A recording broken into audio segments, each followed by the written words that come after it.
E eu gostaria de começar justamente por aí, né, uma pergunta para quebrar o gelo e pedir para cada um de vocês compartilhar uma história onde uma experiência humana foi impactada, foi influenciada graças ao acesso a uma tecnologia, a uma inovação digital. Vamos começar contigo, Marlene. Primeiramente, eu queria agradecer o convite. Eu estou muito feliz de estar aqui, porque eu sempre digo que todos nós fazemos parte da solução. Todos nós estamos aqui para fazer com que o paciente esteja efetivamente no centro do cuidado. E quando você faz essa pergunta, eu estou aqui, né, a gente vai falar muito de inovação, eu estava conversando com meus colegas, e aí eu vou falar uma inovação que, para mim, como líder de uma organização, eu já estou há vários anos participando de grupos para discutir a questão da telemedicina nesse país. E foi necessário chegar uma pandemia e fazer com que a telemedicina entrasse na pauta do dia. E hoje a gente vê que muitas regiões do país, o acesso ele é permitido através do telesaúde. Então, para mim, hoje, é muito bonito ver isso acontecendo, mas foi necessário uma pandemia.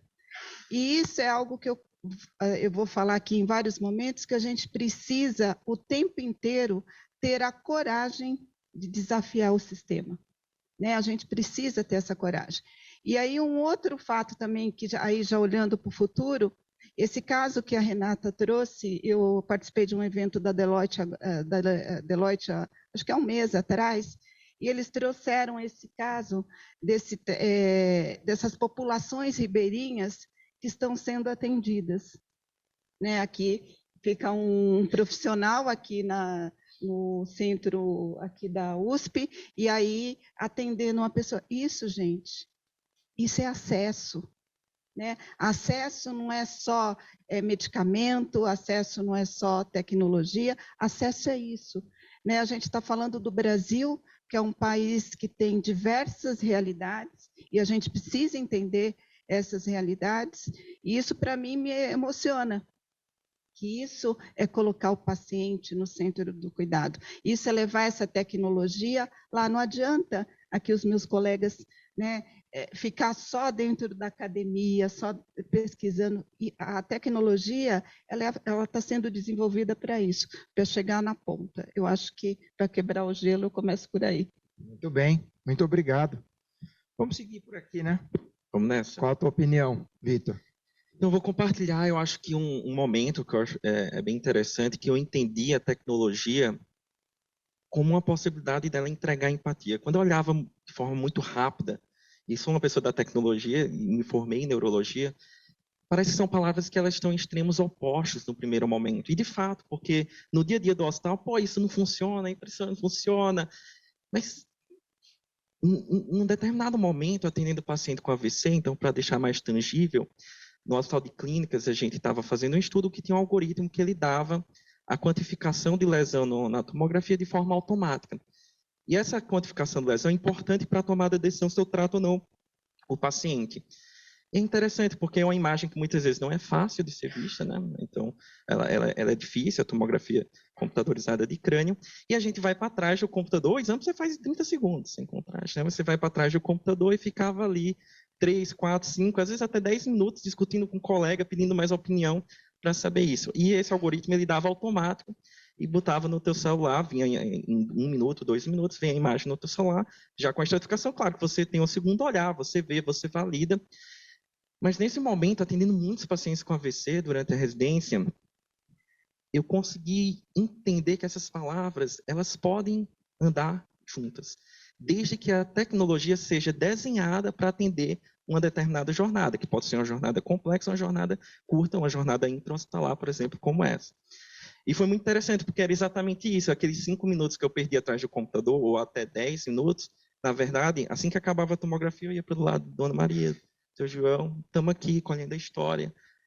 Esse é o tipo de coisa que eu quis compartilhar essa história, porque é o momento que eu olho assim, tudo bem, a tecnologia pode entregar empatia, desde que a gente traga o componente do design e o design esteja estruturado para entregar valor, para entregar o que a gente precisa, que é facilitar nosso trabalho e ajudando de forma direta ou indireta tanto o paciente como os profissionais de saúde e o médico nesse caso. Então, eu acho muito legal compartilhar isso. Excelente história, obrigado por compartilhar. Vamos lá contigo, doutora Gisele. Bom dia a todos, muito obrigada pelo convite. Eu gostaria de compartilhar um caso que é um dos mais difíceis que eu já operei. Chegou para mim uma criança do interior do Pará, e aí vem muito de encontro que a Marlene colocou, né, de redução dessa desigualdade. A criança chegou com uma protrusão cerebral, né, então tinha uma falha óssea no crânio, uma protrusão cerebral embaixo da pele, e com 10 anos de idade. E é uma malformação que tem que ser corrigida ao nascimento. Então, assim, teve várias implicações, inclusive 3 anos a criança ficou sem socializar, ela não saía de casa nem para ir para a padaria, nem supermercado com a mãe. Então, teve realmente um impacto muito grande, não foi alfabetizada. E nós fizemos o planejamento, como é uma cirurgia extremamente rara e complexa nessa faixa etária, não tínhamos literatura, né? Então, o planejamento foi um caso que nós fizemos totalmente pelo SUS, com planejamento com toda a alta tecnologia. Então, nós utilizamos, através, né, de apoios institucionais. Então, nós tivemos realidade virtual, realidade aumentada, modelo híbrido, a impressão 3D, e nós conseguimos planejar de forma multidisciplinar o acesso que a gente ia fazer nessa criança. A média de tempo na literatura de 12 horas de cirurgia, né, que era uma cirurgia bem complexa craniana, nós fizemos em 9 horas. Não teve nenhuma complicação, né, pós-operatória, graças a Deus, a criança reabilitada e hoje já está, inclusive, alfabetizada, que foi um caso bem próximo no início da pandemia. Então, gostaria de trazer, né, esse relato como uma forma, a tecnologia muda, a tecnologia melhora a discussão multidisciplinar, né, ela reduz o tempo intraoperatório, ela reduz o tempo de internação, né, então você consegue visualizar mais detalhes numa realidade aumentada, por exemplo, uma realidade virtual, na impressão 3D, que muitas vezes a reconstrução só tridimensional da imagem não te mostra. Então, realmente muda a realidade, né? Outro caso sensacional, hein? Fiquei feliz de ter começado com essa pergunta para quebrar o gelo aqui. E você, Carol? Bom dia.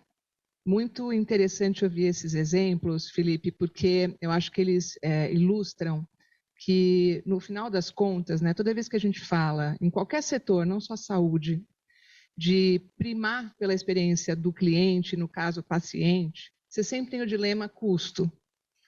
E a tecnologia ela tem que ajudar nesse dilema, senão ela só fica decorativa. Isso acontece não só na saúde, né? Toda vez que você quer customizar a experiência do seu usuário, cliente, paciente, você vai sempre lidar com forças de mercado que puxam custo. E na área da saúde hoje, esse é o dilema que a gente precisa resolver. Melhorar a eficiência sem sacrificar a experiência do paciente. Se essa força de mercado não for resolvida pela tecnologia, a gente não dá o passo de inovação que a gente precisa. E os exemplos aqui falam muito, e eu trago um assim também, né? Lá no Oswaldo Cruz, a gente tem um caso super interessante de uma paciente que chegou, aparentemente, com um tamponamento cardíaco. Os médicos, né, correram para a tomografia. A tomografia, em geral, são várias imagens, né, mais ou menos em torno de 600, mais 2D, e a gente tem uma tecnologia que a gente desenvolveu no hospital, que se chama River, que a gente agrupa essas imagens, e essas imagens formam uma figura 3D, realidade aumentada virtual. E aí os médicos na tomografia viram uma mancha e não sabiam o que era. Na hora que a gente colocou nessa tecnologia, foi possível notar que era um pedaço de vidro. E aí olha só que louco, né? Essa paciente tinha tido um acidente há mais de 10 anos atrás, ela era vendedora, uma vitrine quebrou, ela não percebeu o caco de vidro dentro do corpo, esse caco foi andando e estava praticamente perfurando uma veia cava, perdão. Imagina se não tivesse essa tecnologia, né? Essa paciente ficaria provavelmente em torno de 7 horas, né? A gente tem o nosso cardiologista, doutor Cantarelli aqui, né? Doutor, mais ou menos umas 7 horas numa sala cirúrgica, no mínimo, e com essa visualização a gente conseguiu reduzir essa cirurgia para 1h30. Então, olha que interessante aqui o binômio que eu falei. Quer dizer, a experiência foi melhor, O tempo de sala cirúrgica também foi menor, o que já ajuda em eficiência de custo, e a experiência do paciente também. Então, acho que exemplos como esse, telemedicina, o exemplo que a doutora Gisele trouxe, o Vitor, mostram que são cases bem-sucedidos que resolvem o binômio diferenciação, customização, experiência do paciente e eficiência de custo. Então, abro a minha fala dando esse exemplo aqui do Oswaldo Cruz. E que abertura mais sensacional, né? A minha vontade é de dar mais uma rodada com vocês, compartilhando esses exemplos, porque um melhor que o outro, né? Mas nós daremos sequência aqui às perguntas que estão voltadas a conectar ainda mais, baseado na experiência de vocês, essa questão da inovação digital associada à experiência humana, porque no final das contas nós temos um paciente do outro lado e ele tem que ser sempre o centro, nós falamos isso à torta e à direita em todas as esferas, mas muito diferente o discurso da prática. Eu costumo falar aqui dentro da empresa, levar do 2D, né, da apresentação, para o 3D, que é o mundo real. 4 histórias maravilhosas, como isso está sendo executado. E eu gostaria de começar explorando ainda mais esse assunto, mergulhando mais fundo com a doutora Gisele. A doutora Gisele e eu somos contemporâneos, inclusive, de universidade, nos conhecemos dos tempos de universidade, ela em medicina, eu em engenharia, e a carreira dela de lá para cá tomou uma escala estratosférica. Ela foi a primeira cirurgiã a realizar um procedimento no metaverso no Brasil, uma cirurgia no metaverso no Brasil. Eu gostaria de explorar com ela essa experiência, doutora Gisele.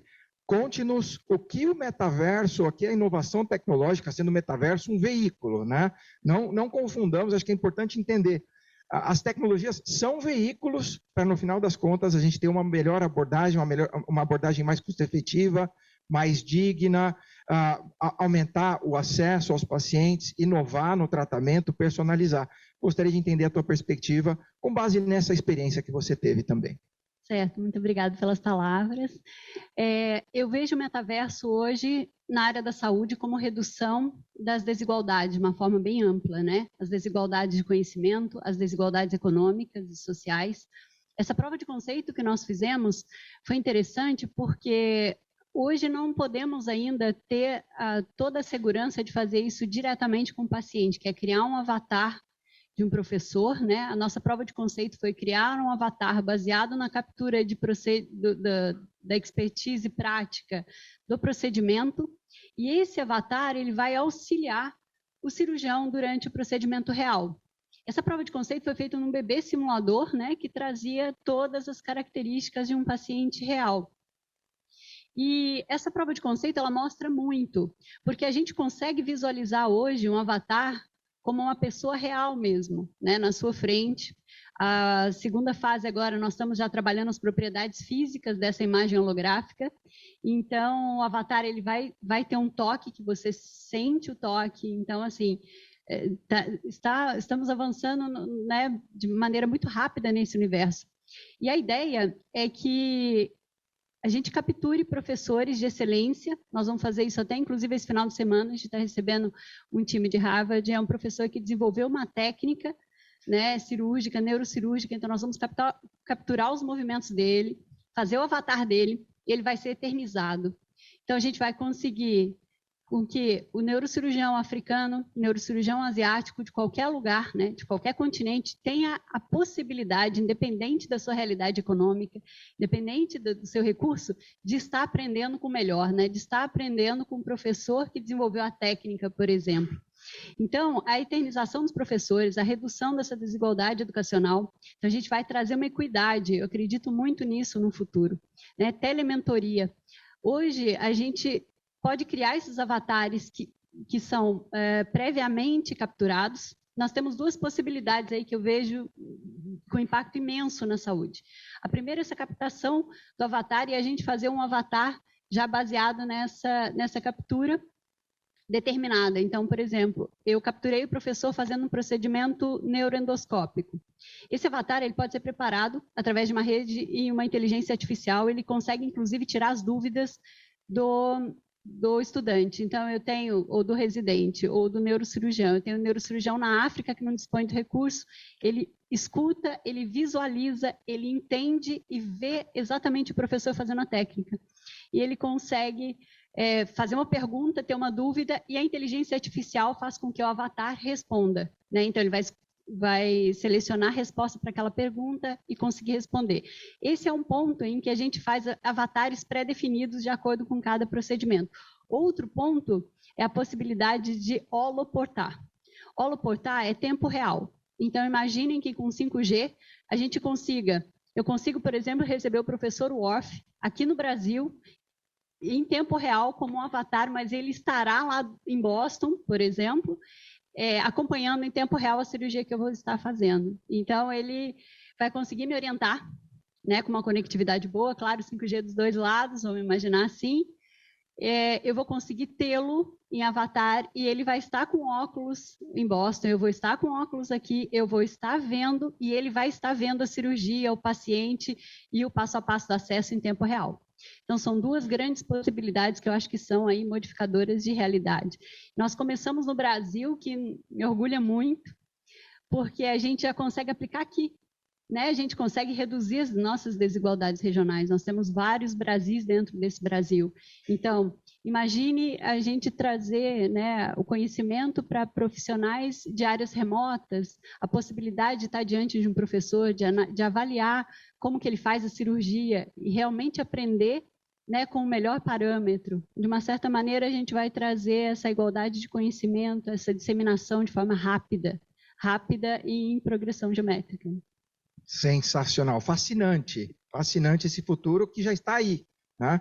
Essa experiência de vocês esse final de semana, eternizando o procedimento com os professores de Harvard, realmente muito interessante, e o acesso que cirurgiões de todo o planeta, com qualquer nível de experiência, terão a esse material para treinar, se habilitar e mimificar a técnica, né? Agora eu fiquei curioso com o seguinte, eu sou apaixonado por futebol, a Copa do Mundo se avizinha, será que eu consigo me holoportar para Catar, para poder assistir os jogos lá de perto? Consegue. Sensacional. Eu preciso falar isso para o meu chefe, porque a gente vai estar numa reunião lá no México, vou tentar me holoportar para o Catar de lá, viu? Carol, gostaria de seguir contigo agora. Fomos do aspecto individual do metaverso, como isso pode influenciar a experiência dos pacientes, especificamente a relação cirurgião-paciente. Gostaria de resgatar agora e fazer uma transição para o aspecto institucional coletivo e a tua visão, como modelo que a gente tem hoje tradicional, onde nós, as grandes organizações, se enxergam dentro dos seus silos, né, dentro das suas paredes, a gente consegue começar a quebrar com o uso da tecnologia e atuar mais em rede. Você tem algumas experiências boas para compartilhar a respeito disso. Sim, acho que a gente tem que tomar esse passo macro para entender como que as dinâmicas de inovação acontecem nos setores, né? E acho que a gente tem boas referências, já que a doutora falou de Harvard, a gente tem lá a teoria de Disrupted Innovation, né? Que mostra como é difícil mudar a lógica dos incumbentes de mercado, né? Em certa medida, a gente, para conseguir entender as dinâmicas macro de inovação, você precisa entender primeiro quem está disposto a pagar por aquilo, né? Quem que vai querer comprar aquilo. Então, muitas das tecnologias, elas funcionam no microcosmo, porque ou é algo que o hospital tem recursos para bancar, ou uma grande empresa, por entender que tem um mercado. Mas como a gente tem muitos Brasis dentro de um Brasil só, a gente sabe que muitas dessas tecnologias se tornam bastante inacessíveis para grande parte da população, a menos que a gente tenha aí um plano de governo que tope, né, bancar esse tipo de coisa. E dentro das dinâmicas, né, do setor, você precisa trabalhar muito fortemente o realinhamento de incentivos. Então, para que você consiga trabalhar uma forma mais geral de educação, uma forma mais geral de inovação, você vai precisar rever as relações comerciais e trabalhar com eventuais concorrentes, parcerias. Então, os seus competidores vão ter que virar colaboradores, vão ter que virar parceiros, e eu acho que a gente não sabe fazer isso muito bem. porque existe uma escassez de recursos, então a disputa fica grande, né? A gente fica brigando, né? Estou falando agora com chapéu de hospital, para tentar disputar, né, onde aquele paciente vai. Por outro lado, a gente faz muita coisa igual, né? Então tem outros hospitais, agora puxando para a filantropia, que fazem iniciativas em educação que a gente poderia juntar forças, e acho que isso é um movimento que a gente tem que ver acontecer. Em certa medida, a associação com o mundo dos grandes pagadores de serviço de saúde, né? Então, como que a gente pode trazer a importância de uma formação mais ampla? Quanto mais você qualifica o profissional da saúde, seja clínico, assistencial, mais você evita eventos adversos, desfechos desfavoráveis, indiretamente você está beneficiando o paciente sempre, né?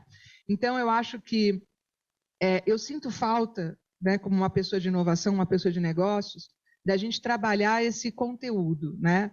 Como que hoje estão estabelecidas as forças de mercado para que você possa criar um realinhamento de incentivos na direção de novas estruturas de formação que permitam que a gente, que tenha pessoas dispostas, né, agentes econômicos dispostos a pagarem pela inovação, mais até do que comprar, né? Porque, em certa medida, a compra está meio garantida, porque os planos de saúde existem por uma parcela da população, não todas. E aí, por isso que tem tanta oportunidade de inovação para quase 3/4 da população que não tem acesso.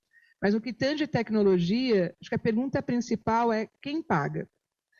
E aí, em função disso, obviamente, você vai ter que discutir incentivos. E aí, quando você começa a discutir incentivos, você vai ter que trabalhar esse realinhamento dos agentes do ecossistema. Então, trabalhar realinhamento de interesses, aí vai ser muita conversa, a gente está vivendo bastante dessas coisas, né? Então, sem citar nomes, de sentar, né, sendo hospital, sentar eventualmente com uma operadora que tem uma grande rede nacional e que quer trabalhar essa questão de formação dos seus profissionais. Ela tem frente de educação, eu tenho também. Por que eu preciso fazer uma coisa separada da dela? Porque a gente não pode fazer junto se eu tenho conhecimento, se eu tenho linhas de cuidado, se eu tenho médios qualificados. Poxa, mas aí, de certa medida, não está concorrendo comigo? Não depende, porque o mercado é tão carente que tem espaço para todo mundo. Mas as pessoas vão ter que sair um pouco da sua zona de conforto. E isso é um movimento muito natural, né? Os setores, eles são bastante resistentes à inovação de forma geral, não é só em saúde, né? Porque tem muita gente ganhando do jeito que o sistema está, né? Então, as forças incumbentes mantêm né? Então, a pergunta que eu faço para todos nós que gostamos de inovação é: onde estão as fontes de disrupção? Onde o incumbente não está olhando, ou não é interessante para ele, essa é a teoria do Christensen. Onde que o incumbente não está olhando, porque não interessa, que a gente pode se agarrar e pegar oportunidades, né? Educação certamente é um lugar que tem muita oportunidade, experiência do paciente aliando o custo também, e, enfim, né, tá cheio de gente expert aqui na plateia, a gente pode fazer uma lista dessas oportunidades. Mas eu acho que o caminho é a gente, de fato, começar por essa lógica macro, sob pena de ter muitos casos interessantes. Imagina que frustração seria ver uma, né, potência tão grande que você não consiga trazer para o universo mais amplo, para o envolvimento mais amplo aí de pessoas que seriam impactadas por essa tecnologia tão importante. Então, acho que a gente precisa fazer esse trabalho aí de discutir de forma mais ampla, né, como que os agentes econômicos hoje estão organizados e de que forma a gente poderia trabalhar essas relações comerciais para que você crie incentivos para a compra, para a aquisição, para investimento, né? Eu preciso de recurso para essas coisas acontecerem. E a grande pergunta é como fazer isso acontecer. Excelente, Carol. Muito obrigado. E tudo começa por uma mudança de perspectiva, né? Uma quebra de paradigma. Você falou a respeito disso na tua narrativa, que é a questão da forma como nós estamos organizados hoje. Esses jogadores todos se enxergam de maneira concorrencial, né? Estamos disputando o mesmo espaço, cada um dentro do seu segmento, mas estamos disputando espaço e acesso aos recursos, né? Então, enquanto indústria, se eu tenho o potencial de manter mais recursos comigo, financeiros ou quaisquer que sejam, eu ganho mais em detrimento do próximo naquela cadeia, que é o hospital, e essa sequência ela é corrosiva, no final das contas.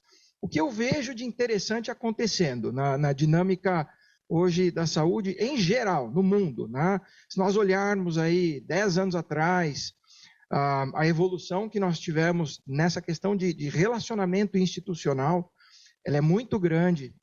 Estamos deixando para trás, em maior ou menor grau, as maneiras tradicionais de se fazer negócio e nos arriscando à inovação.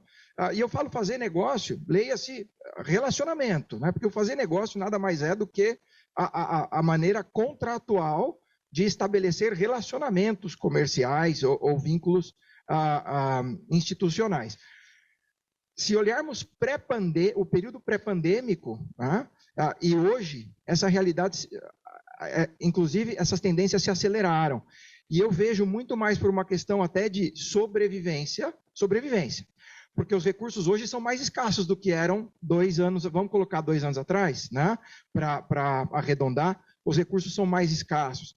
As instituições, em geral, colocando instituição, como aqui a gente pode encaixar nessa palavra, os planos de saúde, os hospitais, a indústria, qualquer jogador nesse circuito, estão com acessos mais limitados aos recursos. Tá? Estamos com dificuldades para cumprir os nossos objetivos, manter a nossa sustentabilidade de maneira institucional e individual ainda. Então, não há outro caminho que não seja aquele de nos associarmos. É claro que isso acontece numa velocidade diferente, dependendo de cada instituição.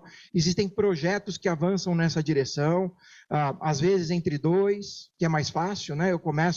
Eu, Medtronic, me associando ao caso da Carol, ao Hospital Alemão Oswaldo Cruz. Esses projetos eles são mais fáceis de acontecer do que inserir outras instituições de outras naturezas nesse circuito. Mas eu vejo um movimento muito interessante, acompanhando a indústria. Eu vejo que esse discurso está cada vez mais quente e avançando na direção correta, porque no final das contas a sustentabilidade do todo aqui e que beneficia o nosso paciente vai passar por esse processo de transformação. É aquele momento da cobra que cresceu e precisa trocar a pele. Né? Nós crescemos, chegamos num ponto de saturação, onde os hospitais com margens mais achatadas, os planos de saúde com margens mais achatadas. Eu costumo dizer os médicos, porque eu tenho inclusive um irmão que é cirurgião, trabalhando cada vez mais horas para manter o padrão de vida, os pacientes enfrentando filas mais longas no sistema público, no sistema privado, pagando mais caro pela mesma atenção, pela mesma cobertura.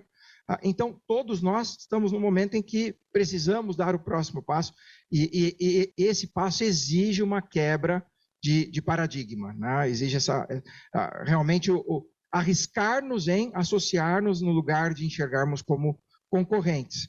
Agora, gostaria de resgatar esse aspecto humano e que tudo passa pelo paciente, ele tá em volta de tudo isso. E tem uma outra questão fundamental aqui que não pode ser menosprezada, ou eu diria, inclusive, tem que ser colocada em destaque num lugar de evidência, que é o empoderamento do paciente na tomada de decisão. O paciente hoje está mais informado, mais educado, tem mais acesso às informações, né? O famoso Dr. Google é o primeiro a ser consultado em qualquer situação de saúde. Então, o paciente tem tomado o maior controle das próprias decisões, tem direcionado o cuidado à sua própria saúde. E esse empoderamento também tem a ver com acesso a tecnologias. Então, eu gostaria de explorar agora com a Marlene essa questão do empoderamento do paciente através das tecnologias e como você enxerga isso para o futuro, Marlene. O desafio aqui é grande, a gente tinha que fazer uma edição só para falar sobre isso. Empoderar o paciente hoje, eu costumo dizer que você tem que definir alguns níveis de empoderamento. Porque hoje, como você bem colocou, tem o Dr. Google, nós temos aqui o Dr. Cantarelli, que o paciente deve sentar lá na frente dele, já falar, olha, eu tenho que fazer isso, eu tenho que tomar aquilo, eu tenho que não sei o quê.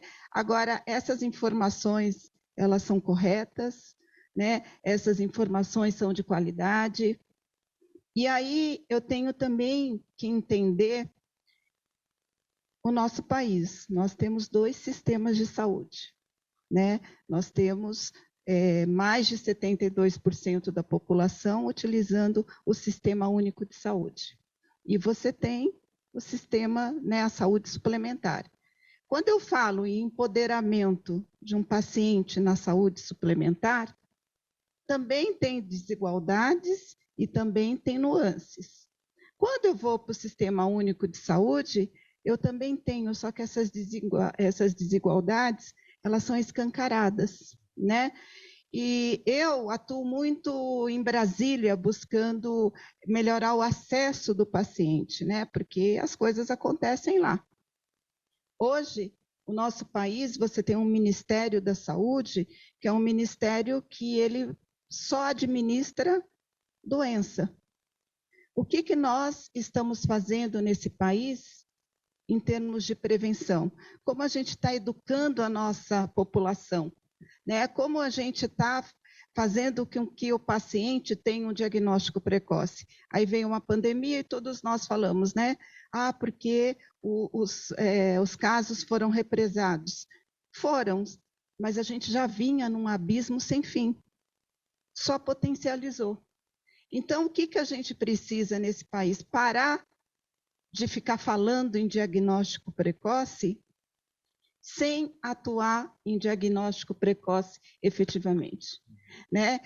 Eu aqui quero colocar até um desafio para você que está aqui na liderança de uma empresa, que a gente discute muito acesso ao paciente, mas acesso medicamentoso. Né? As farmacêuticas, elas têm trabalhado muito isso. E acesso, a gente tem que discutir acesso à saúde. Acesso é desde a prevenção até a reabilitação daquele paciente. Acesso às novas tecnologias. Né? Eu preciso que o paciente ele tenha acesso à tecnologia que a Medtronic e outras empresas tenham no Sistema Único de Saúde também. Esse é um desafio que a gente tem que enfrentar. E tem uma coisa que eu costumo dizer, que legado, né, quando eu falo em empoderar o paciente, eu empodero ele. Aí ele chega lá no sistema, ele tem um diagnóstico, às vezes ele demora 1 ano, 2 anos, para ter o tratamento dele. Eu olho para a questão da oncologia, você tem leis hoje, né, de 30 dias, 60 dias. A população desconhece que existem essas leis. Os profissionais de saúde desconhecem que tem essas leis. E como que eu faço com que esse paciente ele comece também a desafiar o sistema? Aí, quando eu olho para a saúde suplementar, eu vejo um cenário. Quando eu vou para o Sistema Único de Saúde, eu vejo outro. Que nem eu trabalho com populações rurais. Eu sou a única instituição que faz trabalho com populações rurais. Quando você vai para populações rurais, dependendo das regiões, você tem que... Isso que a doutora Gisele trouxe aqui, nossa, eu estou apaixonada pelas coisas que ela coloca aqui, que é algo que eu nem imaginava. Agora, como que eu, nesse país, eu começo a desafiar para a gente ter essas parcerias público-privadas, como a gente teve em alguns momentos na pandemia? E é só desafiando o sistema, gente. Não adianta. Nós precisamos ter coragem nesse país para desafiar o sistema e fazer com que o paciente efetivamente esteja no centro do cuidado. Você, como líder de uma empresa, você fala que está colocando o paciente no centro de cuidado. A Carol, né, no hospital, ela também está fazendo isso. Eu, como líder de organização, também estou falando, será que nós estamos mesmo? A gente está ouvindo esse paciente? Né? Como que eu faço com que toda essa tecnologia, essa inovação, ela venha com um olhar humanizado? Né? Como eu entendo isso? Como que eu aproximo isso? E é assim, é desafiando o sistema, é ouvindo, é enxergando a realidade que o nosso país tem. E eu falo, eu quero acesso para todos. Né? E eu falo para os meus, assim, para aonde eu vou, eu costumo dizer o seguinte, nunca teremos tudo para todos. Isso é fato. Você bem colocou a questão aqui dos desafios de custos, né, toda essa complexidade. Mas eu preciso garantir para aquele paciente que tem aquela necessidade tudo o que ele precisa naquele momento. Isso é empoderar o paciente. Perfeitamente. Muito obrigado, Marlene. E essa perspectiva, ela é fundamental, né? O lado humano, o lado do paciente, o lado do empoderamento, sobretudo na questão de acesso. Nós temos um país de complexidades, inclusive infraestruturais e geográficas, né? E nós olhamos para praticamente 3/4 da população que não tem acesso à saúde suplementar, dependem do sistema público de saúde. A resposta para isso também passa por, por equalizar financeiramente de tal forma que as soluções implementadas, seja no sistema privado ou no sistema público, sejam sustentáveis do ponto de vista financeiro, para que essas organizações tenham esse interesse em oferecer acesso, em expandir as suas áreas de atuação, sem colocar em risco a sua própria sobrevivência financeira. E acho que aí tem um componente, um conceito muito explorado, muito discutido, amplamente discutido nos últimos anos, que é a saúde baseada em valor, medicina baseada em valor. E nós temos aqui o Dr. Vitor Gadelha, que pode falar a respeito disso com propriedade. E nesse contexto, Dr. Vitor, de como a tecnologia pode nos ajudar a resolver essa situação da saúde baseada em valor, né? Não é um conceito tão novo assim, ele tem sido explorado já há vários anos, eu diria que quase década, inclusive, mas pouco se avançou na direção de realmente termos projetos de sucesso de saúde baseada em valor.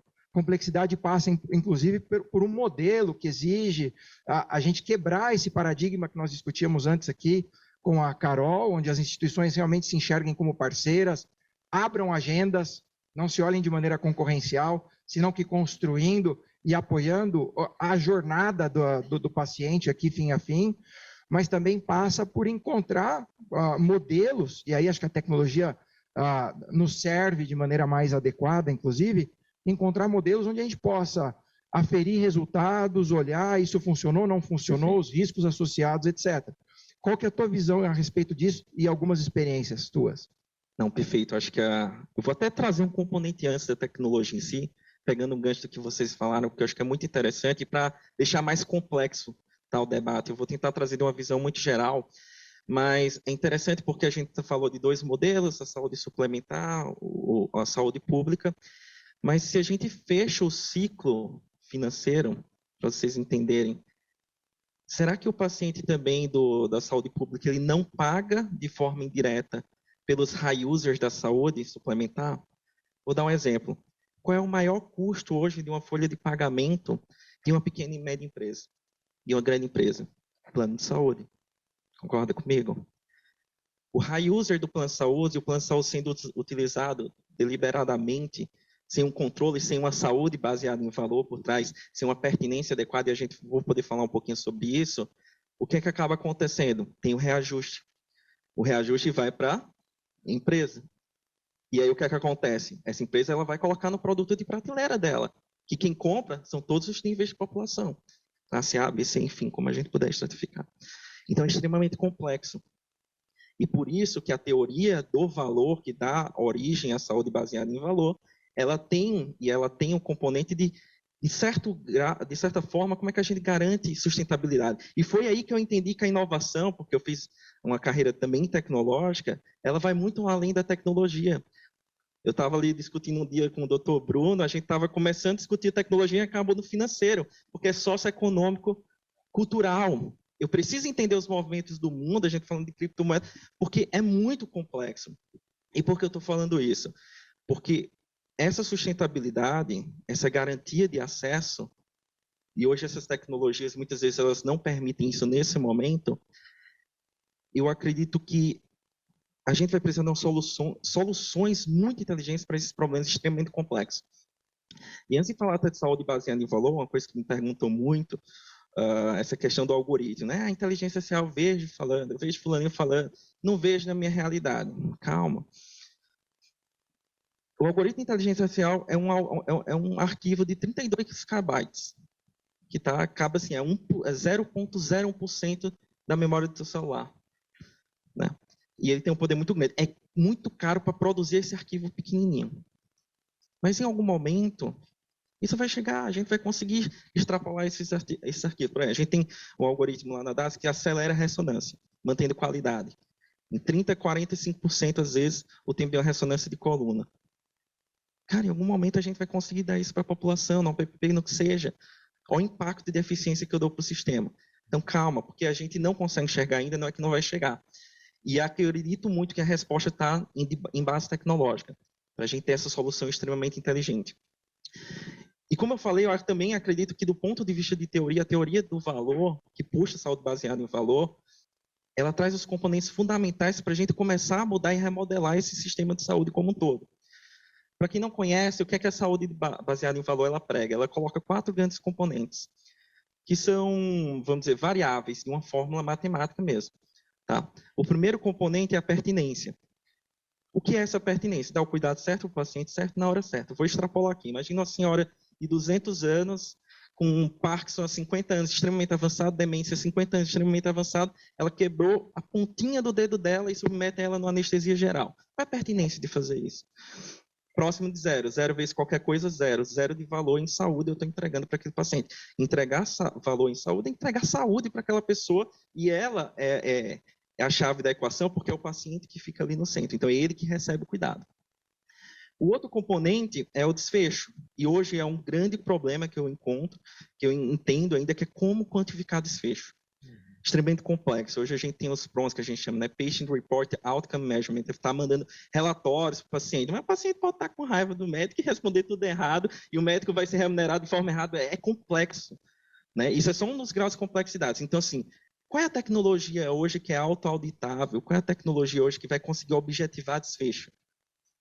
Então, eu vou perguntar aqui para vocês. Né? Hoje tem escalas para a gente ver paciente com insuficiência cardíaca. A gente vai lá e classifica 1, 2, 3, 4. Excelente. Medicina baseada em evidência colocou onde a gente está hoje. Cara, sensacional. Mas como é que a gente dá esse pulo para a medicina de precisão? E quando a gente junta medicina baseada em evidência com medicina de precisão, com design centrado no paciente, a gente chama de medicina personalizada. Porque, assim, uma das perguntas que a gente faz, quantos metros você andou para ficar cansado? Vamos dizer, cara, nem eu sei quantos metros eu andei. E hoje a gente consegue ver isso em dispositivos digitais. Então, os dispositivos digitais, a gente fala isso em fenótipo digital e biomarcador digital. A gente pode explorar um pouquinho sobre isso. É um componente para a gente começar a quantificar desfecho de forma objetiva. Então, não é mais estratificar de forma subjetiva um paciente em 1, 2, 3, 4, mas como é que eu pego esses dados digitais e consigo quantificar para categorizar ele e ver não só se ele saiu bem do hospital, mas acompanhar ele em 1 mês, 3 meses, 6 meses, 12 meses. Melhorou a dor? Melhorou a forma como você locomove?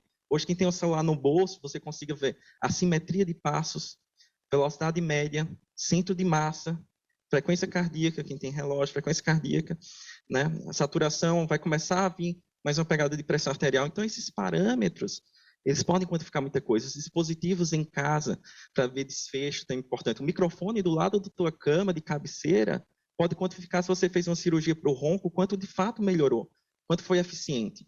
Tirando todas as coisas que a gente viu aqui. Então, a gente precisa quantificar de forma objetiva o desfecho, para realmente, eu acho que a gente vai conseguir que tem um intermediário entre o fee for service até o value base, né? Assim, para a gente realmente chegar nessa ponta, se é que a gente chegue, para falar a verdade. Não está errado em chegar. Eu acho que o caminho é por aqui, mas ele vai mostrar outras direcionais para a gente, tá? O outro componente, experiência, foi muito falado aqui. Né? Então, por mais que assim, eu trabalho bastante com realidade virtual também, esse negócio do óculos, calma. A gente estava discutindo aqui antes sobre o celular, né? 20 anos atrás, 25 anos atrás, é aquele tijolão, vamos colocar, cara, 25 anos, olha o que aconteceu. Tu acha que não vai acontecer nada em 25 anos para frente? Você acha mesmo que vai continuar esse óculos dessa forma? Não precisa, só precisa de um módulo de internet e o processamento é feito fora. Quem comprou videogame, quem tem videogame em casa, né? Antigamente você comprava videogame, não. Hoje, na tua televisão, ela já vem com videogame embarcado, é só um módulo de conectividade e todo o processamento é feito na nuvem. Isso permite que eu não precise de processador. E o óculos vai sair daquele lá que você vê que é 4 dedos, para esse óculos aqui em 10, 15, 20 anos. Não importa o tempo, tem a questão de time, mas vai acontecer. Então, acredito demais que as soluções extremamente inteligentes vão dar margem de contribuição para esses problemas extremamente complexos. E é por isso que, do ponto de vista de investimento, as teorias de inovação, ela coloca assim, tudo bem, a gente tem que dar o próximo passo, né? Tem a inovação incremental, que é como eu me mantenho iguais aos meus competidores, como prestador de serviço, vamos colocar assim. E dizem que você tem que investir entre 70% ou 70% nessa modalidade de inovação. Está muito próximo da transformação digital, digitalização. O outro passo é, beleza, 20% é inovação que a gente chama radical. O que eu preciso fazer para estar um pouquinho à frente dos meus competidores? Mas existe um terceiro que você pode investir entre 5%, 10%. A gente vê esse grau de investimento bem menor no Brasil, às vezes 2%, 3%, infelizmente, até às vezes, até às vezes não investindo, que é onde moram essas soluções extremamente inteligentes, que nesse momento pode não estar claro para todo mundo de como ela vai solucionar esse problema, mas em algum momento ela vai solucionar, né? E você precisa dar esse grau de investimento, que seja o mínimo possível. E o mais interessante é que quando a gente chega nessa inovação disruptiva, apesar da tecnologia ser viabilizadora, quase nunca é ela crua que causa mudança. É o modelo de negócio que ela permitiu construir que transforma a mudança. E talvez esse modelo de negócio seja um modelo baseado em valor, que a gente não conseguiu chegar até agora. E, por último, o componente, o custo, direto e indireto. Que eu acredito realmente que a diluição por telesaúde, modelos de inteligência artificial sendo difundidos, tem várias técnicas, não vou entrar aqui, mas Federated Learning, tem várias coisas, né, Open Health, que vem para a gente conseguir cada vez mais alastrar isso de uma maneira geral e que a gente possa equalizar e conseguir objetivar, em termos de valor numérico mesmo, cada um desses componentes. Por que a gente não muda para a saúde baseada em valor? Porque a gente não conseguiu, de forma objetiva, quantificar e auditável o valor de pertinência, desfecho, experiência, custo direto e indireto. No dia que a gente conseguir de forma objetiva, auditável, segura, e que todas as pessoas que olhem para esses números confiem naquele número, a gente vai conseguir mudar para a saúde baseada em valor. Então, é isso aí um pouquinho. Muito obrigado, doutor Vitor. Enriquecedor e, de fato, né, conecta essas componentes que a gente discutiu aqui com uma questão fundamental que é personalizar a experiência do paciente, mas também preocupação com como essa tecnologia consegue criar um sistema para nós que seja financeiramente equacionado. Tá? Porque, do contrário, nós não avançamos. Gostei de entender a tua perspectiva a respeito desse assunto, que dar o passo à inovação como o viabilizador para a gente criar modelos que são, inclusive, mais sustentáveis do ponto de vista financeiros também. Né? Carol, no Oswaldo Cruz, você pode citar algum projeto ou experiência que vocês têm que, ao passo em que a gente permite uma experiência mais adequada para o usuário, seja ele um profissional da saúde ou um paciente, também permitem a captura de dados que, do ponto de vista de gestão, nos deixem mais habilitados para tomar decisões que favoreçam o crescimento e essa sustentabilidade que nós discutimos aqui? Sim, a gente pode dar vários exemplos, né? Acho que seria até bacana citar a nossa parceria com a Medtronic, né? Que foi dentro da linha, né, de pensar parcerias, né, entre todos os agentes do mercado, a gente desenvolver um modelo que está longe de ter chegado ao fim e de forma nenhuma, acho que a Marlene, eu queria voltar um pouco, a Marlene trouxe um conceito muito importante, que olhar para o paciente como paciente e não cliente de cada um de nós, que não é a mesma coisa. Como hospital, eu vou servi-lo com os recursos que eu tenho, como indústria, idem. Então, a provocação da Marlene é muito importante. Então, quando a gente olha para o paciente e não para o cliente, exige uma disposição, geração de conhecimento, que muitas das vezes não gera um produto vendável de primeira, né? Então, acho que a tentativa de criar um processo de mapeamento de uma linha de cuidado, que a gente está fazendo lá em obesidade, né? Eu acho que é uma demonstração da disposição quando parceiros se unem, primeiro olhando para o interesse do paciente, sabendo que, né, refinar uma linha de cuidado não é trivial. Temos 2 médicos aqui, né, fora da audiência. Mas tem uma potência muito grande, né, porque quando você usa o conhecimento médico, desenvolve um processo de mapeamento daquele paciente, usando dados ao longo do caminho para entender se ele está cumprindo o tratamento que é cientificamente validado, né, com base em evidência, você está gerando ao mesmo tempo informação para pesquisa, você está gerando informação que ajuda a informar novas tendências ou necessidade de tratamento. Então, a gente está indo muito nessa direção, né, de usar a tecnologia, usar dados, aliando a ciência, trazendo, né, os nossos médicos, né, referências nas áreas. A gente tem exemplos na cardiologia, a gente tem exemplos, como eu disse, na obesidade, na área de onco, né? A gente olhar, por exemplo, quando a gente pega as várias especialidades e vê por que alguns pacientes respondem melhor ao tratamento que outros. A gente sempre tira um pouco, a gente sempre olha a mediana, né? Aprendi com o doutor Ariel lá do Oswaldo Cruz, porque a gente obviamente sabe que tem muito a cauda longa, a cauda curta nas análises estatísticas. Mas, poxa, se de repente eu começar a olhar para os pacientes que reagiram muito bem ao tratamento, o que eles tiveram de diferente? O que foi feito, né? O que é histórico de vida? O que são questões sistêmicas? O que são questões que eventualmente podem informar o tratamento para ele se tornar mais eficiente? Então, isso tudo exige uma aliança muito forte da pesquisa, do olhar do pesquisador com o olhar do tratamento, né? Então, a gente está investindo muito em ampliar essa conexão do corpo clínico pesquisador. De novo, vou falar, o Dr. Cantarella do nosso board de pesquisa, assim como todas as outras, né? A gente tem outras modalidades lá. E a gente está fazendo um trabalho muito importante de mapear o que esses pesquisadores estão fazendo, o que a gente tem de fato de grandes tendências hoje nas áreas de cuidado, e trazer este olhar científico para a maneira que a gente constrói tecnologia. Então, o exemplo de tentar criar e mapear uma linha de cuidado em obesidade, que vocês, né, foram parceiros nossos, é só um exemplo de como os hospitais podem dar essa contribuição. E acho que, só para fazer uma ponte, né, e, de novo, voltando à provocação que a Marlene fez, né, quando cada um se pergunta qual é a sua melhor contribuição para o sistema, e não simplesmente como que eu me garanto fazendo o que eu sempre fiz.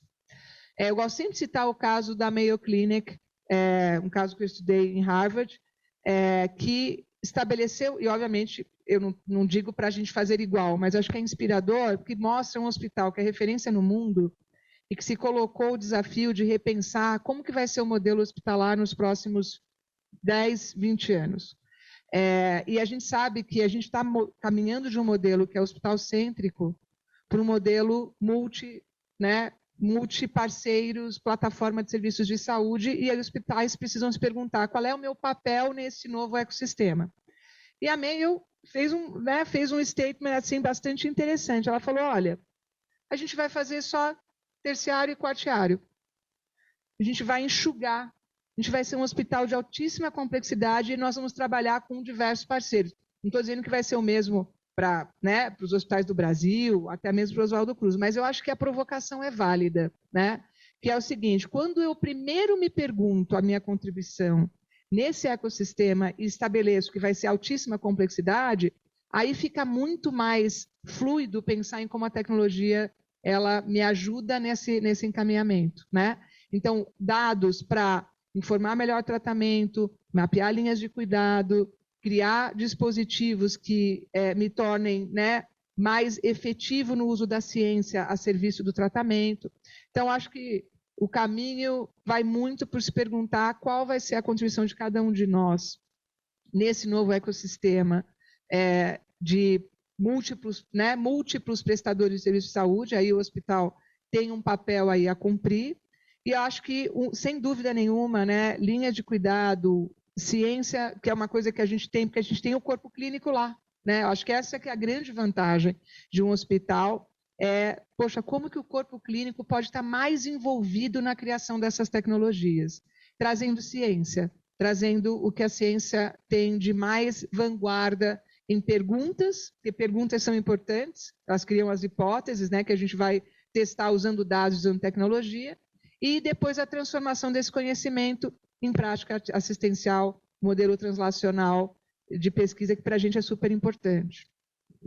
Sensacional. E da tua fala me veio um pensamento que é o seguinte, e acho que é uma boa maneira de amarrar os assuntos que nós discutimos aqui. O desfecho clínico, né, pensando no paciente e como a tecnologia contribui para isso. O desfecho tecnológico, porque no final das contas nós estamos falando aqui também de criação de tecnologia a partir da observância, dos investimentos, das linhas de abordagem no tratamento dos pacientes. E, por fim, não menos importante, o desfecho administrativo, que inclui as decisões estratégicas, segmentação, qual é o lugar que eu ocupo, qual é o meu papel nisso, quais são as áreas que eu vou investir ou quais são as áreas que eu vou deixar de investir, né? Então, super interessante, adorei esse bate-papo com vocês. Nós agora abriremos para o nosso público virtual para as perguntas e respostas da audiência. Camila, temos perguntas? Sim, obrigada, Felipe. A gente tem uma primeira pergunta da Andréia Dias, que é como quebrar esse paradigma de incorporação de inovações em saúde, visto que muitas seguradoras e entidades limitam o item disponível para o caso. Quem gostaria? Eles só não limitam... Limitam o item, os recursos disponíveis para o caso. Para o caso de inovação. Isso. Eu gosto sempre de falar crise. A crise é ótima, né? Quando começa a faltar paciente, você não faz o resultado do mês, esse é o caminho, né? Eu vejo isso em todos os setores, né? Nenhum setor trabalha a disrupção se não estiver em crise. Que tipo de crise? Concorrente ganhando mercado em detrimento dele, preferência do seu, né, daquele que se beneficia do seu serviço, buscando outros, e perda do seu recurso mais valioso, no caso da saúde, que é os médicos, né? O médico, o corpo assistencial também. Então, eu faria essa provocação.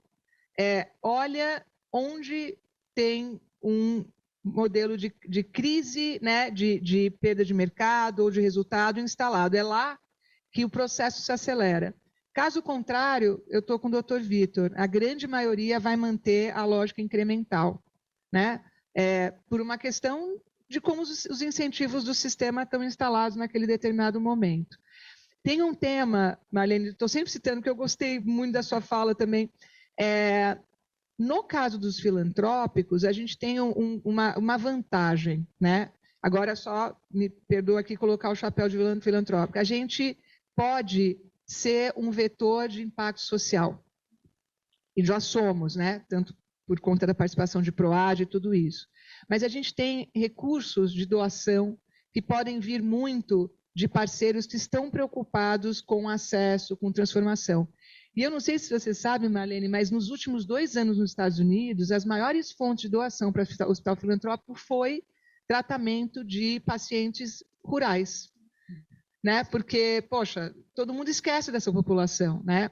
Então, ter bons desenhos de projetos em determinados players do mercado pode ser um vetor de inovação, porque o recurso vem de fora a pedido de uma necessidade social, e isso pode, sem dúvida, motivar muita transformação, fugindo dessa lógica de mercado que às vezes é muito perversa, que às vezes é muito acomodada, né? Então, acho que isso é uma grande vantagem para o Hospital Filantrópico como Oswaldo Cruz, né? Poder ser provocado e demandado por agendas sociais, né? A gente não ficar tão sujeito às lógicas de mercado. Muito bem, nada melhor do que uma boa crise, né? E de fato, eu vou fazer esse gancho, é importante, mas o momento que nós estamos vivendo no mundo é um momento de crise em várias áreas, né? E acho que é a janela de oportunidade para nós realmente de mudar a forma como nós atuamos em saúde, né? Deixo aqui a provocação, é uma provocação que eu faço dentro e fora de casa, porque de fato nós temos que pensar além, temos que pensar aquilo que nós estamos contribuindo para a nossa sociedade, o que nós estamos deixando para trás no Brasil, realmente, que vai ficar plantado para as futuras gerações, e essa oportunidade de crise latente que ainda está por aí, é o espaço que nós precisamos para dar, para nos arriscar, né? Nada melhor para nos impulsionar do que esse momento de crise. Vai passar, mas agora o ambiente está instalado. O Vitor queria falar. Eu acho que o componente, sem dúvida, mais importante é a crise e a dificuldade, né? Eu acho que é um grande motor da inovação, mas eu quero adicionar um segundo, porque eu acho que eu vivo muito essa realidade de liderança e cultura, sabe? Então, por exemplo, quando o líder ele conhece os conceitos de inovação aberta, ele entende a gente vive outro momento que é justamente de eu entendo que se eu não fizer isso, em algum momento pode ou desencadear até a crise, né? Então, assim, se você entender esses conceitos, sendo mais complexos, mas alinhados com a cultura de inovação, acho que é um direcionador importante também, tá? Excelente. Muito obrigado. Temos tempo para mais uma? Acho que sim, né? Mais uma dá. A gente teve bastante perguntas aqui no chat que foram respondidas ao longo das conversas, então trouxe os principais comentários que a gente teve. Então, a gente teve aqui muitos comentários surpresos e impressionados sobre o caso da Carolina, que você trouxe no início. A gente teve muito engajamento do pessoal no chat sobre esse comentário. Doutora Gisele, todos impactados com o metaverso e querendo criar os avatares para viajarem por aí. Eu também. A própria doutora Gisele tem um avatar espetacular, viu? Marlene, eu trouxe uma frase aqui para você. Marlene está sendo cirúrgica em todas as suas falas. E todo mundo comentando que você inspirou para que a gente lute junto, para que o paciente seja o centro de tudo que a gente faz. E, Victor, também aqui, a saúde baseada em valor, o nosso VBHC, é um desafio necessário. E que concordam com você que ainda está muito complexo de calcular esse desfecho. E, Felipe, a gente recebeu muito comentário que você está ótimo na moderação e muitos candidatos para irem para a Copa com você e falaram que presencialmente também, se você quiser fazer esse convite. Maravilhoso, adorei. Muito obrigado. Elogio sempre é bom. Muito bem, pessoal. Com isso, então, nós encerramos a participação virtual. Estamos encerrando a nossa sessão virtual. Agradeço a todos aqueles colegas e clientes nossos na América Latina que nos acompanharam durante essa sessão, terceira sessão do segundo Fórum Executivo em Saúde. E agora nós continuaremos aqui com as pessoas que estão presencialmente, terão o privilégio de ter mais um espaço de perguntas e respostas com os panelistas. Se quiserem perguntar para mim, também estou à disposição. E passo a palavra para o Dave Bergreen, que pertence à nossa estrutura dos Estados Unidos, da nossa sede em Minneapolis. É contigo, Dave.